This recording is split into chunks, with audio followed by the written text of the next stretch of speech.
ਸਤਿ ਸ਼੍ਰੀ ਅਕਾਲ world news ਦੇਖ ਰਹੇ ਦੇਸ਼ ਵਿਦੇਸ਼ ਦੇ ਸਾਰੇ ਦਰਸ਼ਕਾਂ ਦਾ ਸਵਾਗਤ ਹੈ। ਮੈਂ ਤੁਹਾਡਾ ਨਰਮਨ ਬਾਜਵਾ। ਖਬਰਾਂ ਦੇ ਵਿਸਥਾਰ ਤੋਂ ਪਹਿਲਾਂ ਇੱਕ ਨਜ਼ਰ ਹੁਣ ਤੱਕ ਦੀਆਂ ਹੈਡਲਾਈਨਸ ਤੇ। ਗਲੋਬਲ ਪੱਧਰ ਤੇ ਕਰੋਨਾ ਮਹਾਮਾਰੀ ਦਾ ਕਹਿਰ ਜਾਰੀ। ਕੈਨੇਡਾ ਵਿੱਚ ਸਖਤ ਆਵਾਜਾਈ ਨਿਯਮ ਲਾਗੂ। ਪ੍ਰਧਾਨ ਮੰਤਰੀ ਜਸਟਿਨ ਟਰੂਡੋ ਵੱਲੋਂ ਨਵੀਆਂ ਪਾਬੰਦੀਆਂ ਦਾ ਐਲਾਨ। ਮਿਸੀਸਾਗਾ ਵਿੱਚ ਡਾਕ ਛਾਂਟਣ ਵਾਲੇ ਪਲਾਂਟ ਦੇ ਮੁਲਾਜ਼ਮਾਂ ਲਈ ਕੋਵਿਡ ਟੈਸਟ ਲਾਜ਼ਮੀ। ਕੈਨੇਡਾ ਪੋਸਟ ਦੀ ਇਸ ਫੈਸਿਲਿਟੀ ਵਿੱਚ ਕੋਵਿਡ-19 ਆਊਟਬ੍ਰੇਕਸ ਕਾਰਨ ਇੱਕ ਵਿਅਕਤੀ ਦੀ ਮੌਤ, 200 ਹੋਰ ਮੁਲਾਜ਼ਮ ਸੰਕਰਮਿਤ। ਭਾਰਤ ਵਿੱਚ ਕਿਸਾਨ ਅੰਦੋਲਨ ਤੇ ਪੂਰੀ ਦੁਨੀਆ ਦੀ ਨਜ਼ਰ। ਕੈਨੇਡੀਅਨ ਮੰਤਰੀਆਂ ਵੱਲੋਂ ਕਿਸਾਨਾਂ ਨੂੰ ਹਮਾਇਤ। ਪ੍ਰਧਾਨ ਮੰਤਰੀ ਟਰੂਡੋ ਤੋਂ ਮਾਮਲੇ ਨੂੰ ਜਲਦੀ ਹੱਲ ਦੇ ਲਈ ਦਖਲਅੰਦਾਜ਼ੀ ਦੀ ਮੰਗ। ਪੰਜਾਬੀਆਂ ਲਈ ਮਾਣ ਦੀ ਗੱਲ। ਨਾਸਾ ਦੀ ਕਾਰਜਕਾਰੀ ਚੀਫ ਬਣੀ ਭਾਰਤੀ ਮੂਲ ਦੀ ਭਵਿਆ ਲਾਲ ਨੂੰ ਇੰਜੀਨੀਅਰਿੰਗ ਅਤੇ ਸਪੇਸ ਟੈਕਨੋਲੋਜੀ ਵਿੱਚ ਮੁਹਾਰਤ ਹਾਸਲ। ਪੱਛਮੀ ਆਸਟ੍ਰੇਲੀਆ ਦੇ ਪਰਥ ਹਿਲਸ ਵਿੱਚ ਬੇਕਾਬੂ ਹੋਈ ਬੁਸ਼ਫਾਇਰ। ਲੋਕਾਂ ਨੂੰ ਸਮਾਂ ਰਹਿੰਦਿਆਂ ਸੁਰੱਖਿਅਤ ਥਾਵਾਂ ਤੇ ਜਾਣ ਦੀ ਚੇਤਾਵਨੀ ਜਾਰੀ। ਗਲੋਬਲ ਪੱਧਰ ਤੇ ਕਰੋਨਾ ਲੱਗਦੀ ਬਿਮਾਰੀ ਦਾ ਕਹਿਰ ਜਾਰੀ ਹੈ। ਵਾਇਰਸ ਦੇ ਇਨਫੈਕਸ਼ਨ ਨੂੰ ਫੈਲਣ ਤੋਂ ਰੋਕਣ ਲਈ ਜ਼ਿਆਦਾਤਰ ਦੇਸ਼ਾਂ ਨੇ ਸੈਲਾਨੀਆਂ ਦੇ ਦਾਖਲ ਹੋਣ ਤੇ ਪਾਬੰਦੀ ਲਗਾ ਦਿੱਤੀ ਹੈ। ਇਸ ਲੜੀ ਵਿੱਚ ਚੀਨ ਨੇ ਕੈਨੇਡਾ ਤੋਂ ਯਾਤਰਾ ਕਰਨ ਵਾਲੇ ਵਿਦੇਸ਼ੀ ਨਾਗਰਿਕਾਂ ਲਈ ਆਪਣੇ ਦੇਸ਼ ਵਿੱਚ ਦਾਖਲ ਹੋਣ ਤੇ ਅਸਥਾਈ ਤੌਰ ਤੇ ਪਾਬੰਦੀ ਲਗਾ ਦਿੱਤੀ ਹੈ। ਚੀਨ ਵੱਲੋਂ ਦੱਸਿਆ ਗਿਆ ਕਿ ਭਾਵੇਂ ਕੋਈ ਵੀ ਵਿਅਕਤੀ ਕੰਮ ਜਾਂ ਹੋਰ ਸਿਲਸਿਲੇ ਵਿੱਚ ਵੈਧ ਚੀਨੀ ਨਿਵਾਸ ਪਰਮਿਟ ਰੱਖਦਾ ਹੋਏ, ਉਸ ਤੇ ਵੀ ਇਹ ਪਾਬੰਦੀਆਂ ਲਾਗੂ ਨੇ। ਇਸ ਗੱਲ ਦੀ ਜਾਣਕਾਰੀ ਟੋਰਾਂਟੋ ਵਿੱਚ ਚੀਨੀ ਵਣਜ ਦੂਤਾਵਾਸ ਨੇ ਦਿੱਤੀ ਹੈ। ਇੱਥੇ ਦੱਸ ਦਈਏ ਕਿ ਕਰੋਨਾ ਵਾਇਰਸ ਦੇ ਫੈਲਣ ਦੀ ਸ਼ੁਰੂਆਤ ਸਭ ਤੋਂ ਪਹਿਲਾਂ ਚੀਨ ਵਿੱਚ ਹੀ ਹੋਈ ਸੀ। ਵਣਜ ਦੂਤਾਵਾਸ ਨੇ ਸ਼ਨੀਵਾਰ ਨੂੰ ਇੱਕ ਬਿਆਨ ਵਿੱਚ ਕਿਹਾ ਕਿ ਸਾਰੇ ਵਿਦੇਸ਼ੀ ਨਾਗਰਿਕ ਜੋ ਕੰਮ ਲਈ ਵੈਧ ਚੀਨੀ ਪਰਮਿਟ ਰੱਖਦੇ ਨੇ ਜਾਂ ਫਿਰ ਨਿੱਜੀ ਕਾਰਨਾਂ ਕਾਰਨ ਯਾਤਰਾ ਕਰਨਾ ਚਾਹੁੰਦੇ ਨੇ, ਉਨ੍ਹਾਂ ਤੇ ਅਸਥਾਈ ਰੂਪ ਨਾਲ ਕੈਨੇਡਾ ਤੋਂ ਚੀਨ ਵਿੱਚ ਦਾਖਲ ਹੋਣ ਤੇ ਪਾਬੰਦੀ ਲਗਾ ਦਿੱਤੀ ਗਈ ਹੈ। ਭਾਵੇਂ ਕਿ ਇਸ ਦੌਰਾਨ ਡਿਪਲੋਮੈਟ ਅਤੇ ਸਰਵਿਸ ਵੀਜ਼ਾ ਤੇ ਕਿਸੇ ਤਰ੍ਹਾਂ ਦੀ ਪਾਬੰਦੀ ਨਹੀਂ ਲਗਾਈ ਗਈ ਹੈ। ਚੀਨ ਨੇ ਅਜਿਹਾ ਕਰਨ ਦੇ ਪਿੱਛੇ ਕਰੋਨਾ ਵਾਇਰਸ ਇਨਫੈਕਸ਼ਨ ਦੀਆਂ ਚਿੰਤਾਵਾਂ ਦੱਸੀਆਂ ਨੇ। ਕੈਨੇਡਾ ਵਿੱਚ ਵਧਦੇ ਇਨਫੈਕਸ਼ਨ ਕਾਰਨ ਚੀਨ ਨੇ ਇਹ ਫੈਸਲਾ ਲਿਆ। ਕੈਨੇਡਾ ਵਿੱਚ ਸ਼ਨੀਵਾਰ ਨੂੰ ਕਰੋਨਾ ਇਨਫੈਕਸ਼ਨ ਦੇ 4255 ਮਾਮਲੇ ਸਾਹਮਣੇ ਆਏ ਨੇ ਤੇ ਹੁਣ ਤੱਕ ਇੱਥੇ 19,942 ਲੋਕਾਂ ਦੀ ਜਾਨ ਚਲੀ ਗਈ ਹੈ। ਪ੍ਰਧਾਨ ਮੰਤਰੀ ਜਸਟਿਨ ਟਰੂਡੋ ਨੇ ਸ਼ੁੱਕਰਵਾਰ ਨੂੰ ਕਿਹਾ ਕਿ ਕੈਨੇਡਾ ਪਹੁੰਚਣ ਵਾਲੇ ਸਾਰੇ ਯਾਤਰੀਆਂ ਲਈ ਹਵਾਈ ਅੱਡੇ ਤੇ ਕਰੋਨਾ ਟੈਸਟ ਕਰਾਉਣ ਅਤੇ ਆਪਣੇ ਖਰਚ ਤੇ 3 ਦਿਨਾਂ ਤੱਕ ਹੋਟਲ ਵਿੱਚ ਕੁਆਰੰਟਾਈਨ ਰਹਿਣਾ ਲਾਜ਼ਮੀ ਹੋਏਗਾ। ਆਉਣ ਵਾਲੇ ਹਫ਼ਤਿਆਂ ਵਿੱਚ ਸੰਯੁਕਤ ਰਾਜ ਅਮਰੀਕਾ ਤੋਂ ਪਰਤਣ ਵਾਲੇ ਕੈਨੇਡੀਅਨ ਲੋਕਾਂ ਨੂੰ ਦਾਖਲ ਹੋਣ ਦੀ ਇਜਾਜ਼ਤ ਦੇਣ ਤੋਂ ਪਹਿਲਾਂ ਉਨ੍ਹਾਂ ਨੂੰ ਆਪਣੇ ਕਰੋਨਾ ਦੀ ਨੈਗੇਟਿਵ ਰਿਪੋਰਟ ਦਿਖਾਉਣੀ ਹੋਏਗੀ। ਮਿਸੀਸਾਗਾ ਵਿੱਚ ਡਾਕ ਛਾਂਟਣ ਵਾਲੇ ਪਲਾਂਟ ਦੇ ਮੁਲਾਜ਼ਮਾਂ ਨੂੰ ਲਾਜ਼ਮੀ ਤੌਰ ਉੱਤੇ ਕੋਵਿਡ-19 ਟੈਸਟਿੰਗ ਕਰਾਉਣੀ ਹੋਏਗੀ ਕਿਉਂਕਿ ਕੈਨੇਡਾ ਪੋਸਟ ਦੀ ਇਸ ਫੈਸਿਲਿਟੀ ਵਿੱਚ ਕੋਵਿਡ-19 ਆਊਟਬ੍ਰੇਕਸ ਕਾਰਨ ਇੱਕ ਵਿਅਕਤੀ ਦੀ ਮੌਤ ਹੋ ਗਈ ਹੈ, ਜਦਕਿ 200 ਹੋਰ ਮੁਲਾਜ਼ਮ ਸੰਕਰਮਿਤ ਹੋ ਗਏ ਨੇ। ਕੈਨੇਡਾ ਪੋਸਟ ਨੇ ਆਖਿਆ ਕਿ ਪੀਲ ਪਬਲਿਕ ਹੈਲਥ ਵੱਲੋਂ ਦਿੱਤੇ ਗਏ ਦਿਸ਼ਾ ਨਿਰਦੇਸ਼ਾਂ ਤੋਂ ਬਾਅਦ ਉਨ੍ਹਾਂ ਵੱਲੋਂ ਟੈਸਟਿੰਗ ਲਾਜ਼ਮੀ ਕੀਤੀ ਜਾ ਰਹੀ ਹੈ। ਕੈਨੇਡਾ ਪੋਸਟ ਦੇ ਬੁਲਾਰੇ ਫਿਲ ਲਿਗਾਟ ਨੇ ਐਤਵਾਰ ਨੂੰ ਜਾਰੀ ਕੀਤੀ ਗਈ ਇੱਕ ਰਿਲੀਜ਼ ਵਿੱਚ ਆਖਿਆ ਕਿ ਗੇਟਵੇ ਫੈਸਿਲਿਟੀ ਵਿੱਚ ਕਿਤੇ ਵੀ ਕੰਮ ਕਰਨ ਵਾਲੇ ਸਾਰੇ ਕਰਮਚਾਰੀਆਂ ਲਈ ਕੋਵਿਡ-19 ਟੈਸਟਿੰਗ ਲਾਜ਼ਮੀ ਕੀਤੀ ਗਈ ਹੈ। ਇਸ ਦੌਰਾਨ ਉਨ੍ਹਾਂ ਮੁਲਾਜ਼ਮਾਂ ਦੀ ਟੈਸਟਿੰਗ ਵੀ ਹੋਵੇਗੀ ਜਿਹੜੇ ਪਹਿਲਾਂ ਹੀ ਟੈਸਟ ਕਰਵਾ ਚੁੱਕੇ ਨੇ। ਇਹ ਲਾਜ਼ਮੀ ਟੈਸਟਿੰਗ ਗੇਟਵੇ ਈਸਟ ਉਤੇ ਸ਼ੁੱਕਰਵਾਰ ਨੂੰ ਦੂਜੀ ਸ਼ਿਫਟ ਨਾਲ ਸ਼ੁਰੂ ਕਰ ਦਿੱਤੀ ਗਈ ਹੈ ਅਤੇ ਇਹ ਅਗਲੇ ਹਫ਼ਤੇ ਵੀ ਜਾਰੀ ਰਹੇਗੀ। ਇੱਥੇ ਦੱਸ ਦਈਏ ਕਿ 1 ਜਨਵਰੀ ਤੋਂ ਲੈ ਕੇ ਹੁਣ ਤੱਕ ਗੇਟਵੇ ਦੀ ਡਾਕ ਛਾਂਟਣ ਵਾਲੀ ਫੈਸਿਲਿਟੀ ਜੋ ਕਿ 4567 ਡਿਕਸੀ ਰੋਡ ਤੇ ਸਥਿਤ ਹੈ ਵਿੱਚ ਨੋਵਲ ਕਰੋਨਾ ਵਾਇਰਸ ਦੇ 273 ਮਾਮਲੇ ਪਾਏ ਜਾ ਚੁੱਕੇ ਨੇ। ਇਸ ਸਾਈਟ ਉਤੇ 4500 ਤੋਂ ਵੀ ਵੱਧ ਲੋਕ ਕੰਮ ਕਰਦੇ ਨੇ। ਲਿਗਾਟ ਨੇ ਅਗੇ ਆਖਿਆ ਕਿ ਕੋਵਿਡ-19 ਸੇਫਟੀ ਪ੍ਰੋਟੋਕਾਲਸ ਵਿੱਚ ਸਾਫ਼ ਸਫਾਈ, ਸੋਸ਼ਲ ਡਿਸਟੈਂਸਿੰਗ ਤੇ ਮਾਸਕ ਦੀ ਵਰਤੋਂ ਕਰਨਾ ਜ਼ਰੂਰੀ ਕੀਤਾ ਗਿਆ। ਕੋਵਿਡ-19 ਨਾਲ ਸੰਬੰਧਿਤ ਟੀਕਾਕਰਨ ਵਿੱਚ ਤੇਜ਼ੀ ਲਿਆਉਣ ਦੀ ਕੈਨੇਡਾ ਦੀ ਆਸ ਨੂੰ ਵੀਕਐਂਡ ਉਤੇ ਉਸ ਸਮੇਂ ਬੂਰ ਪਿਆ ਜਦੋਂ ਨੋਵਾਵੈਕਸ ਨੇ ਆਪਣੀ ਵੈਕਸੀਨ ਮਨਜ਼ੂਰੀ ਲਈ ਹੈਲਥ ਕੈਨੇਡਾ ਨੂੰ ਭੇਜੀ। ਫੈਡਰਲ ਸਰਕਾਰ ਵੀ ਯੂਰਪ ਤੋਂ ਆਉਣ ਵਾਲੀ ਵੈਕਸੀਨ ਦੀ ਖੇਪ ਉਤੇ ਲੱਗਣ ਵਾਲੀ ਰੋਕ ਨੂੰ ਖਤਮ ਕਰਨਾ ਚਾਹੁੰਦੀ ਹੈ। ਫਾਰਮਾਸਿਊਟੀਕਲ ਕੰਪਨੀ ਨੋਵਾਵੈਕਸ ਨੇ ਸ਼ੁੱਕਰਵਾਰ ਨੂੰ ਆਪਣੀ ਕੋਵਿਡ-19 ਵੈਕਸੀਨ ਮਨਜ਼ੂਰੀ ਲਈ ਹੈਲਥ ਕੈਨੇਡਾ ਕੋਲ ਜਮ੍ਹਾਂ ਕਰਵਾ ਦਿੱਤੀ ਹੈ। ਇਸ ਤੋਂ 2 ਹਫ਼ਤੇ ਪਹਿਲਾਂ ਓਟਾਵਾ ਵੱਲੋਂ ਮੈਰੀਲੈਂਡ ਸਥਿਤ ਕੰਪਨੀ ਨਾਲ 52 ਮਿਲੀਅਨ ਡੋਜ਼ਾਂ ਦੀ ਡੀਲ ਸਿਰੇ ਚੜਾਈ ਗਈ ਹੈ। ਮਹਾਮਾਰੀ ਦੇ ਸਰੂਪ ਕਾਰਨ ਹੈਲਥ ਕੈਨੇਡਾ ਵੱਲੋਂ ਫਾਈਨਲ ਟ੍ਰਾਇਲ ਡਾਟਾ ਦੇ ਤਿਆਰ ਹੋਣ ਤੋਂ ਪਹਿਲਾਂ ਹੀ ਵੈਕਸੀਨਸ ਲਈ ਅਰਜ਼ੀਆਂ ਸਵੀਕਾਰੀਆਂ ਜਾ ਰਹੀਆਂ ਨੇ। ਇਸ ਸੰਬੰਧੀ ਸਾਰਾ ਕੁਝ ਮੁਕੰਮਲ ਹੋਣ ਤੋਂ ਪਹਿਲਾਂ ਹੀ ਰਿਵਿਊ ਟੀਮ ਨੂੰ ਦਸਤਾਵੇਜ਼ਾਂ ਦੀ ਜਾਂਚ ਲਈ ਹਰੀ ਝੰਡੀ ਦੇ ਦਿੱਤੀ ਗਈ।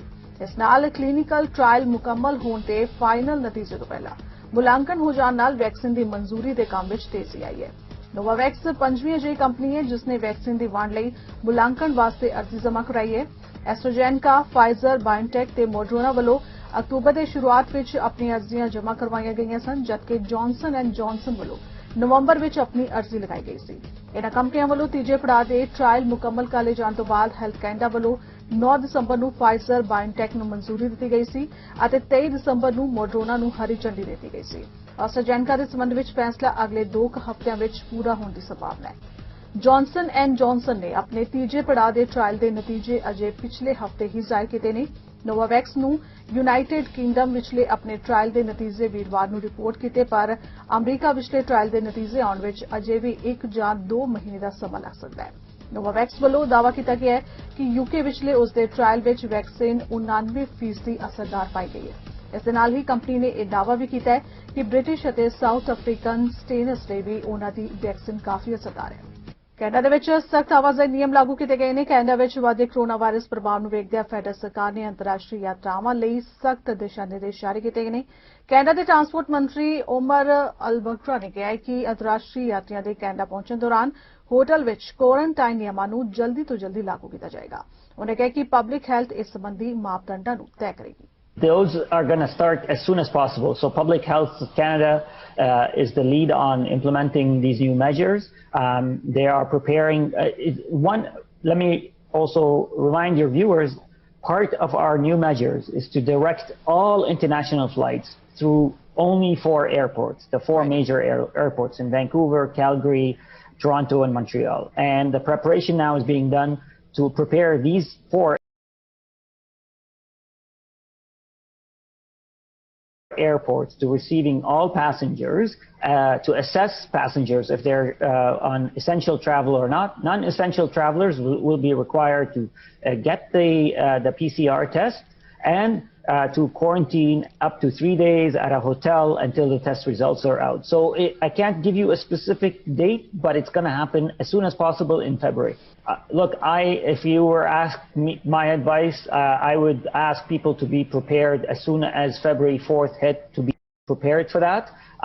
I can't tell you if that's exactly when it's going to start, but I would ask people to be ready for it as soon as possible. Bharat ਦੀ ਰਾਜਧਾਨੀ ਦਿੱਲੀ ਵਿੱਚ ਜਾਰੀ ਕਿਸਾਨ ਅੰਦੋਲਨ ਤੇ ਪੂਰੀ ਦੁਨੀਆ ਦੀ ਨਜ਼ਰ ਹੈ। ਖਾਸ ਕਰਕੇ 26 ਜਨਵਰੀ ਨੂੰ ਹੋਏ ਹੰਗਾਮੇ ਤੋਂ ਬਾਅਦ ਕਿਸਾਨਾਂ ਪ੍ਰਤੀ ਸਮਰਥਨ ਵਿੱਚ ਵਾਧਾ ਹੋਇਆ।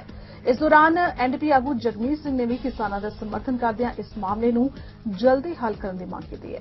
ਕੈਨੇਡੀਅਨ ਸੰਸਦ ਅਤੇ ਨਿਊ ਡੈਮੋਕ੍ਰੈਟਿਕ ਪਾਰਟੀ ਯਾਨੀ ਐਨਡੀਪੀ ਦੇ ਪ੍ਰਮੁੱਖ ਜਗਮੀਤ ਸਿੰਘ ਚਾਹੁੰਦੇ ਨੇ ਕਿ ਕੈਨੇਡਾ ਦੇ ਪ੍ਰਧਾਨ ਮੰਤਰੀ ਜਸਟਿਨ ਟਰੂਡੋ ਜਲਦੀ ਤੋਂ ਜਲਦੀ ਭਾਰਤ ਵਿੱਚ ਚੱਲ ਰਹੇ ਇਸ ਕਿਸਾਨ ਅੰਦੋਲਨ ਦਾ ਸਮਰਥਨ ਕਰਨ ਅਤੇ ਹਿੰਸਕ ਕਿਸਾਨਾਂ ਖਿਲਾਫ ਹੋਈ ਕਾਰਵਾਈ ਦੀ ਨਿੰਦਾ ਕਰਨ।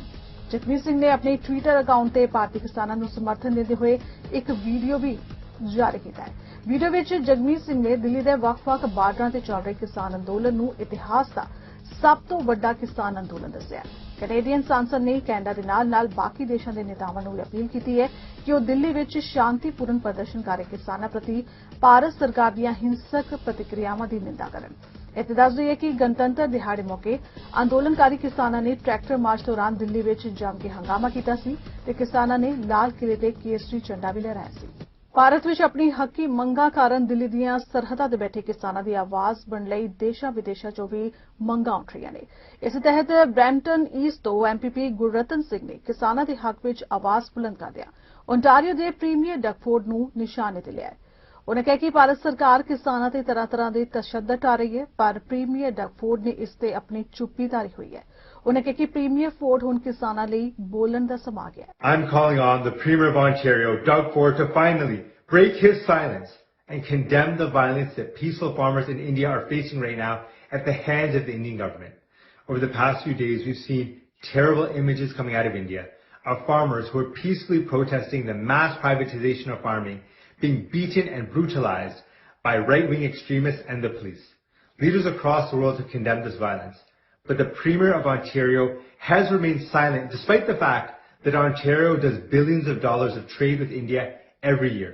And that's why I need you to click the link in this video and add your name to our campaign calling on Doug Ford to immediately condemn this senseless violence and stand with the farmers.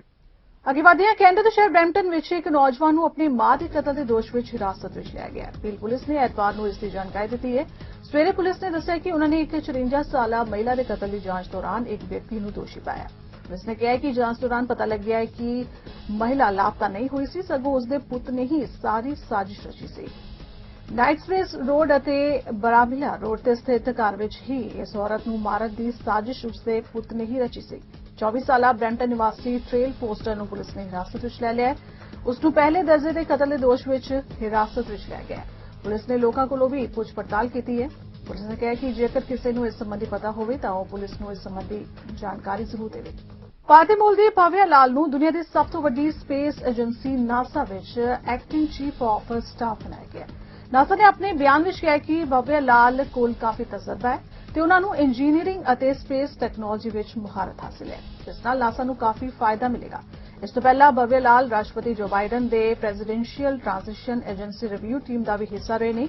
Bhavya ਸਾਲ 2005 ਤੋਂ 2020 ਤੱਕ institute for defense analysis science and technology policy institute ਵਿੱਚ research staff ਵੀ ਰਹਿ ਚੁੱਕੇ ਨੇ। Bhavya White House office of science and technology policy ਅਤੇ national space council ਦੀ ਵਿਸ਼ਲੇਸ਼ਣ ਟੀਮ ਦੇ ਪ੍ਰਮੁੱਖ ਵੀ ਰਹੇ ਨੇ। ਇਸ ਦੇ ਇਲਾਵਾ ਉਹਨਾਂ ਨੇ ਫੈਡਰਲ ਸਪੇਸ ओरिएंटेड ऑर्गेनाइजेशन जिवें नासा, डिपार्टमेंट ऑफ डिफेंस ਅਤੇ इंटैलीजेंस कम्युनिटी ਲਈ ਵੀ ਕੰਮ ਕੀਤਾ ਹੈ। ਕੈਨੇਡਾ ਦੇ ਅੰਤਰਰਾਸ਼ਟਰੀ ਵਪਾਰ ਅਤੇ ਟ੍ਰੇਡ ਮੰਤਰੀ ਮੈਰੀ ਐਨਜੀ ਨੇ ਕੈਨੇਡਾ ਦੇ ਵਿੱਚ ਫਾਈਜ਼ਰ ਵੈਕਸੀਨ ਦੀ ਕਾਢ ਅਤੇ ਸਪਲਾਈ ਬਾਰੇ ਜਾਣਕਾਰੀ ਦਿੱਤੀ ਹੈ। ਉਨ੍ਹਾਂ ਕਿਹਾ ਕਿ ਉਨ੍ਹਾਂ ਦੇ ਯੂਰਪੀਅਨ ਹਮਰੁਤਬਾ ਤੋਂ ਭਰੋਸਾ ਮਿਲਿਆ ਹੈ ਕਿ ਯੂਰਪੀਅਨ ਯੂਨੀਅਨ ਦੀ ਪ੍ਰਸਤਾਵਿਤ ਨਿਰਯਾਤ ਪਾਰਦਰਸ਼ਤਾ ਵਿਧੀ ਕਾਰਨ ਕੈਨੇਡਾ ਵਿੱਚ ਫਾਈਜ਼ਰ ਦੀ ਕੋਰੋਨਾ ਵੈਕਸੀਨ ਪ੍ਰਕਿਰਿਆ ਪ੍ਰਭਾਵਿਤ ਨਹੀਂ ਹੋਏਗੀ। I want all Canadians who are watching you today to know that we are on top of this and how urgent this is for me, for our government. At the moment that we learned of a proposed mechanism, I reached out to my EU counterpart, the Trade Commissioner, who is Executive Vice President Dombrovskis. You heard the Prime Minister do that as well last week with President von der Leyen, and I spoke to my EU counterpart yesterday and was reassured that that the mechanism that they have in place would not affect Canada's shipments of vaccines.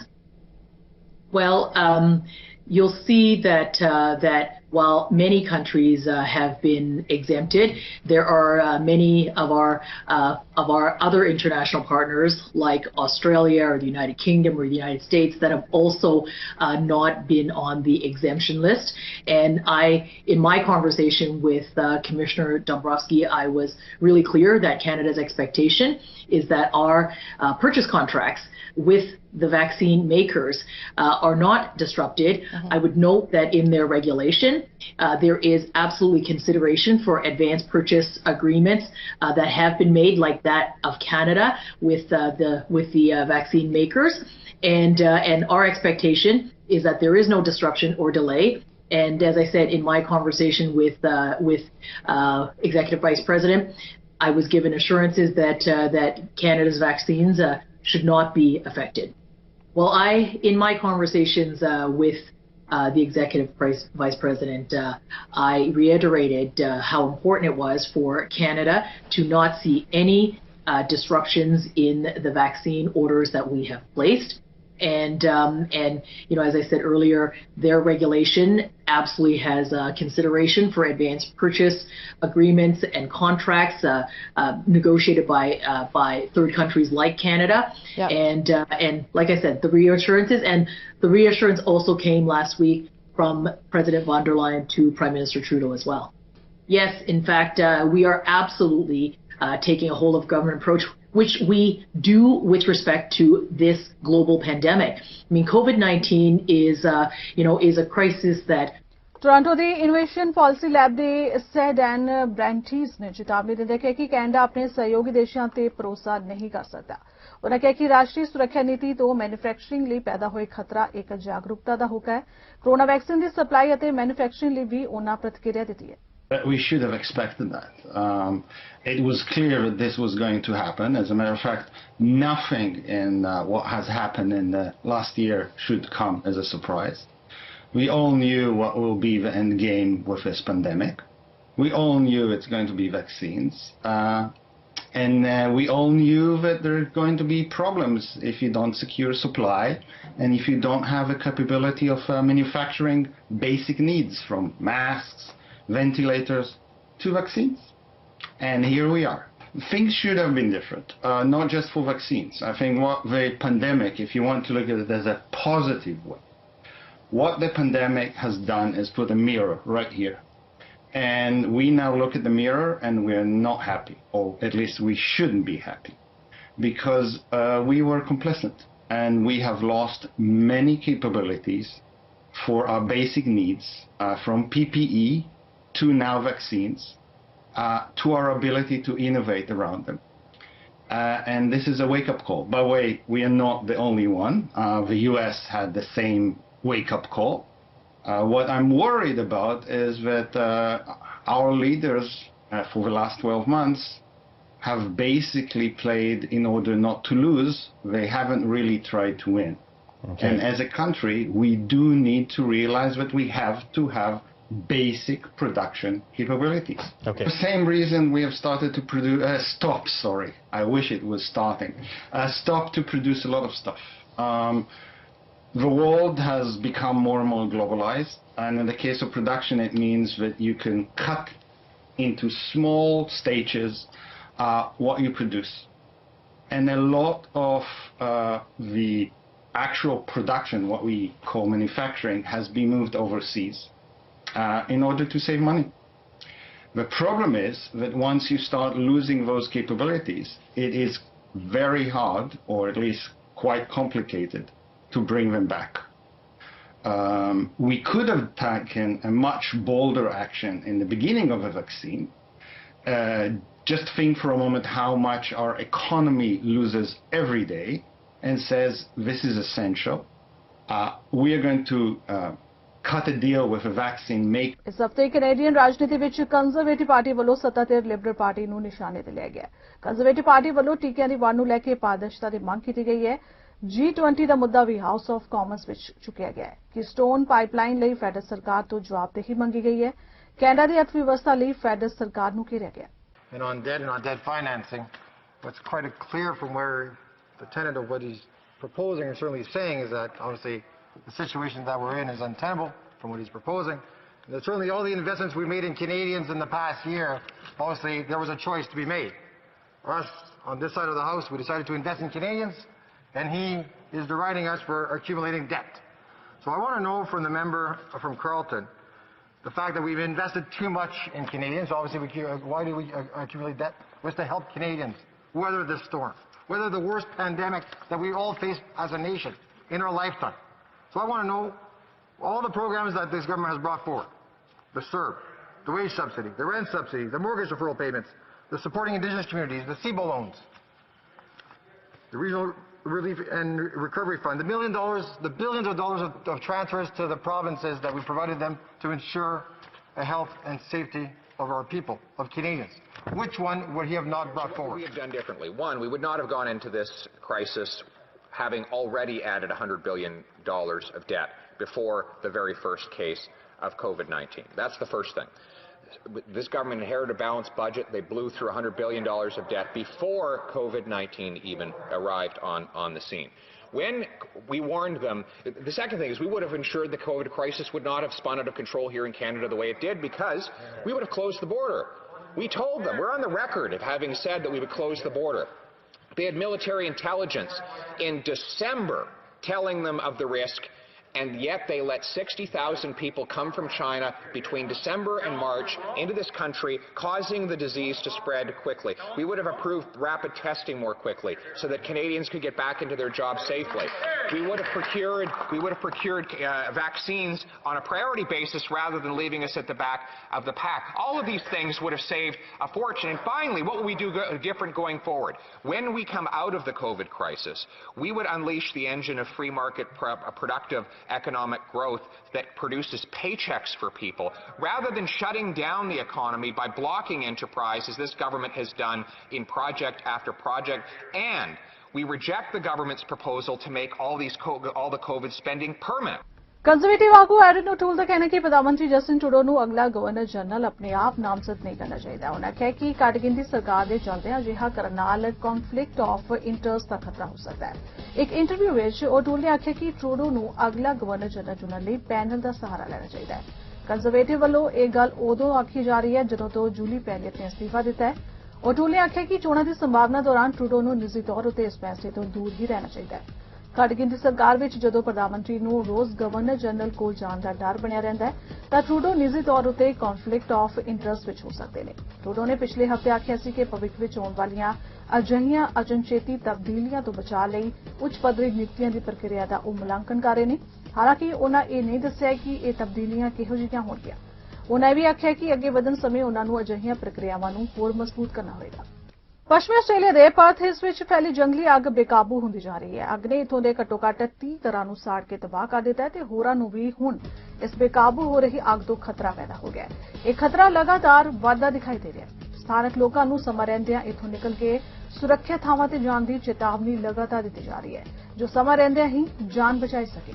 ਬੀਤੀ ਰਾਤ ਵੋਲੂ ਦੇ ਇਸ ਕਸਬੇ ਵਿੱਚ ਤਕਰੀਬਨ 6000 hectare ਵਿੱਚ ਇਹ ਅੱਗ ਅਚਾਨਕ ਲੱਗ ਗਈ ਅਤੇ ਦੇਖਦਿਆਂ ਮੁੰਡਰਾਇੰਗ, ਸ਼ਾਇਦ, ਚਿਟਰਿੰਗ, ਨੌਰਦਮ ਅਤੇ ਸਵੈਨ ਸਿਟੀ ਨੂੰ ਆਪਣੇ ਘੇਰੇ ਵਿੱਚ ਲੈ ਲਿਆ। ਬ੍ਰਿਗਾਡੂਨ, ਐਵੈਲੇ, ਐਨਰਬੁਕ ਅਤੇ ਵੀ ਵਾਈਨਸ ਖਤਰੇ ਵਿੱਚ ਤਾਂ ਲੋਕਾਂ ਨੂੰ ਤੁਰੰਤ ਇਥੋਂ ਆਪਣੀ ਜਾਨ ਬਚਾ ਕੇ ਭੱਜਣ ਲਈ ਕਿਹਾ ਜਾ ਰਿਹਾ ਹੈ। ਪ੍ਰਸ਼ਾਸਨ ਅਤੇ ਅੱਗ ਬੁਝਾਊ ਕਰਮਚਾਰੀਆਂ ਵੱਲੋਂ ਅਜਿਹੀਆਂ ਚੇਤਾਵਨੀ ਜਾਰੀਆਂ ਕੀਤੀਆਂ ਜਾ ਰਹੀਆਂ ਨੇ ਕਿਉਂਕਿ ਮੌਸਮ ਗਰਮ ਹੋਣ ਕਾਰਨ ਇੱਥੇ ਕਾਫੀ ਗਰਮੀ ਹੈ ਅਤੇ ਅੱਗ ਦੇ ਸੇਕ ਨਾਲ ਹੀ ਜ਼ਿੰਦਗੀਆਂ ਨੂੰ ਖਤਰਾ ਪੈਦਾ ਹੋ ਗਿਆ ਹੈ। ਬ੍ਰਿਟਿਸ਼ ਕੋਲੰਬੀਆ ਯੂਨੀਵਰਸਿਟੀ UBC ਵੱਲੋਂ ਆਉਣ ਵਾਲੇ ਅਕਾਦਮਿਕ ਸਾਲ ਲਈ ਟਿਊਸ਼ਨ ਫੀਸਾਂ ਵਿੱਚ ਵਾਧਾ ਕਰਨ ਦੀ ਤਜਵੀਜ਼ ਦਾ ਵਿਦਿਆਰਥੀਆਂ ਵੱਲੋਂ ਵਿਰੋਧ ਕੀਤਾ ਜਾ ਰਿਹਾ ਹੈ। ਯੂਨੀਵਰਸਿਟੀ ਵੱਲੋਂ ਦਲੀਲ ਦਿੱਤੀ ਗਈ ਹੈ ਕਿ COVID-19 ਮਹਾਮਾਰੀ ਦੀ ਮਾਰ ਯੂਨੀਵਰਸਿਟੀ ਤੇ ਡੂੰਘੀ ਪਈ ਹੈ ਅਤੇ UBC ਨੂੰ 2020 ਅਤੇ 21 ਦੇ ਵਿਦਿਅਕ ਸਾਲ ਦੌਰਾਨ $225 ਮਿਲੀਅਨ ਦਾ ਘਾਟਾ ਪਿਆ ਹੈ। ਇਸ ਮਜਬੂਰੀ ਕਾਰਨ ਹੀ ਇਹ ਵਾਧਾ ਕੀਤਾ ਜਾ ਰਿਹਾ ਹੈ। ਵਿਦਿਆਰਥੀਆਂ ਦੀ ਨੁਮਾਇੰਦਗੀ ਕਰਨ ਵਾਲੀ ਆਲਮਾ ਮੈਟਰ ਸੁਸਾਇਟੀ ਨੇ ਕਿਹਾ ਕਿ ਯੂਨੀਵਰਸਿਟੀ ਨੂੰ ਆਪਣਾ ਘਾਟਾ ਪੂਰਾ ਕਰਨ ਲਈ ਵਿਦਿਆਰਥੀਆਂ ਨੂੰ ਇੱਕ ਬੈਂਕ ਵਜੋਂ ਨਹੀਂ ਵਰਤਣਾ ਚਾਹੀਦਾ। AMC ਦੇ ਪ੍ਰਧਾਨ ਕੌਲ ਇਵਾਂਸ ਨੇ ਕਿਹਾ ਕਿ ਯੂਨੀਵਰਸਿਟੀ ਨੂੰ ਫੀਸਾਂ ਵਿੱਚ ਵਾਧਾ ਕਰਨ ਦੀ ਤਜਵੀਜ਼ ਉੱਪਰ ਮੁੜ ਵਿਚਾਰ ਕਰਨਾ ਚਾਹੀਦਾ ਹੈ।